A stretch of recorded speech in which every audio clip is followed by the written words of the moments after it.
सोबरी ऋषि ने अपनी धर्म पत्नी मनोमयी से कहा,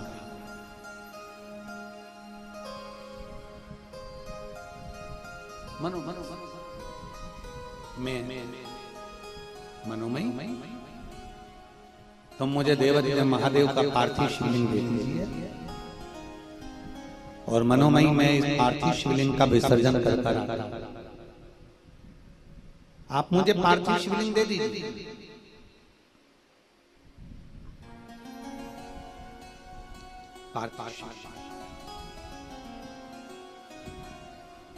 बड़े भाव से जा रहे हैं सोबरी ऋषि, मस्तक पर सोबरी ऋषि के पार्थिव शिवलिंग है।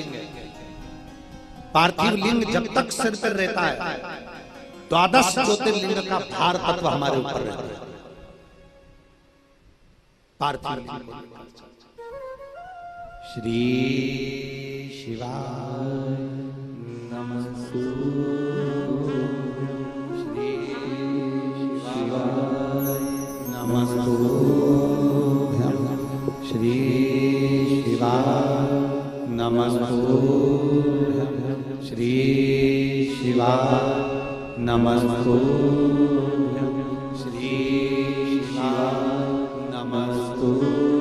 पार्थिव लिंग सिर पर लेकर सोबरी ऋषि चल दिए। भगवान शंकर का गुणगान करते करते, स्मरण करते करते, भगवत भजन करते करते, नाम जाप करते करते सोबरी बाबा चले। जैसे ही सोबरी बाबा चले, शिवलिंग लेकर चले, इतनी देर में क्रोंच गंधर्व जो रहता गंधर्व लोक में, जो रहता देवलोक में, पर बुद्धि श्रेष्ठ नहीं, चित्त श्रेष्ठ नहीं।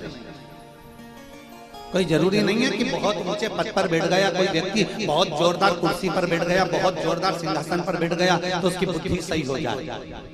रामचरितमानस में वर्णन आता है, ऊंच निवास नीच करतूती देख ही न सकई पराई विभूति।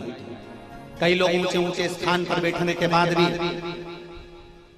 किसी की अच्छाई नहीं देख पाते, किसी को बढ़ता हुआ नहीं देख पाते, किसी को आगे चढ़ता हुआ नहीं देख पाते। किसी किसी को लगने लगता है ये इतना आगे कैसे बढ़ गया, ये उन्नति की ओर कैसे बढ़ गया, ये तरक्की की ओर कैसे बढ़ गया, ये हमारे सामने का इतना आगे कैसे बढ़ गया। कई लोगों के मन में ये बात अड़ जाती है। ऊंचे सिंहासन पर बैठने के बाद भी उनकी बुद्धि नीची ही रह जाती है।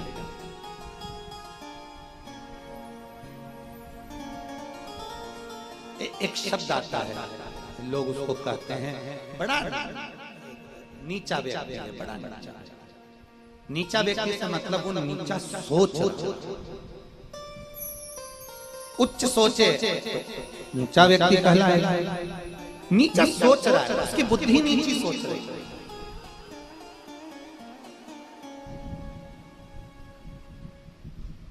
अब जरा विचार करो, रामचरितमानस में चरित्र आता है जयंत, इंद्र का पुत्र है, अच्छा पुत्र है। अब उसकी बुद्धि कहां मारी गई थी वो जयंत की, कि वो जयंत भगवान राम के चरणारविंद की ओर बढ़ा, सीता जी के चरणों की ओर बढ़ा और चोंच मारकर भाग गया। जरा विचार करिए, तुझे मालूम है कि ये भगवान है, तुझे मालूम है तेरे पिताजी कह रहे हैं कि ये परमात्मा है, तेरे पिताजी कह रहे हैं कि ये नारायण है, तेरे पिताजी कह रहे हैं कि लक्ष्मी है, तो तुझे जाकर चोंच मारने की जरूरत क्या थी।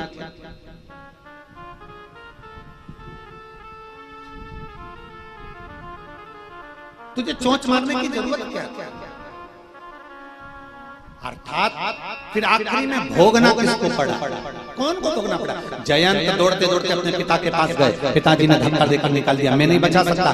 जयंत दौड़ते दौड़ते ब्रह्मा जी के पास गए, ब्रह्मा जी ने मना कर दिया। सबके पास जयंत घूमते रहे, आकाश मंडल में घूमते रहे, बाण उनके पीछे चलता रहा। जयंत भागते भागते थक गए, जब देव ऋषि नारद के पास गए, गुरु जी हमें बताओ, हमारे पीछे बाण आ रहा है। भगवान देव ऋषि नारद ने कहा कि जिसके चरण में चोंच मारी है, जिसका अपमान करा है, वहीं जा। और वहां गए, प्रणाम करा, क्षमा कर दो, तो भी एक आंख का बना ही दिया, तो भी एक आंख चली गई, एक आंख समाप्त हो गई। अर्थात व्यक्ति अपने पद पर बैठकर, अपनी प्रतिष्ठा पर बैठकर धर्म का अहित करने का सोच लेता है कि कहीं ना कहीं मैं किसी न किसी रूप में चोट पहुंचा दूं, मैं किसी न किसी रूप में इसका मान प्रतिष्ठा नीचे कर दूं, पर यह नहीं सोचता कि तेरा बाद में क्या होगा। इसलिए कहा जाता है तेरा क्या होगा रे कालिया।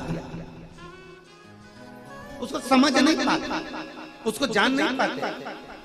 इसलिए शिव महापुराण की कथा कहती है अपने विचारों को आप कितने भी ऊंचे पद पर बैठ जाओ, कितनी भी ऊंची पदवी पर बैठ जाओ, कितनी भी ऊंची प्रतिष्ठा पर बैठ जाओ, कितने भी ऊंचे सिंहासन पर बैठ जाओ, पर इतना जरूर याद रखना कि हम उस सिंहासन पर बैठकर कोई गलत तो नहीं कर रहा है, हम सिंहासन पर बैठकर कोई गलत कार्य तो नहीं कर रहे।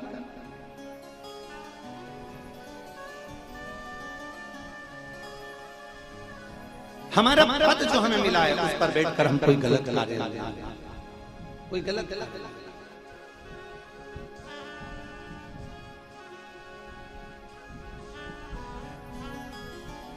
महाराज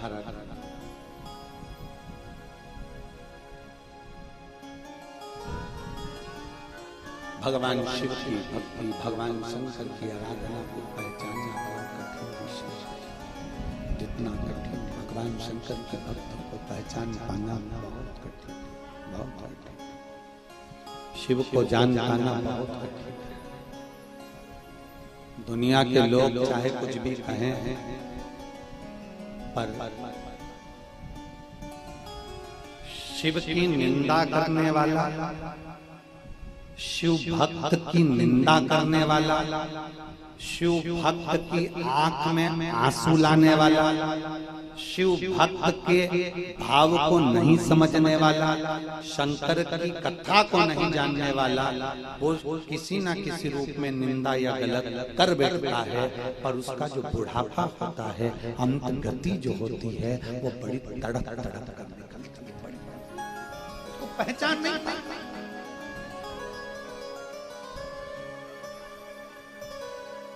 अभी कल की कथा में या परसों की कथा में वर्णन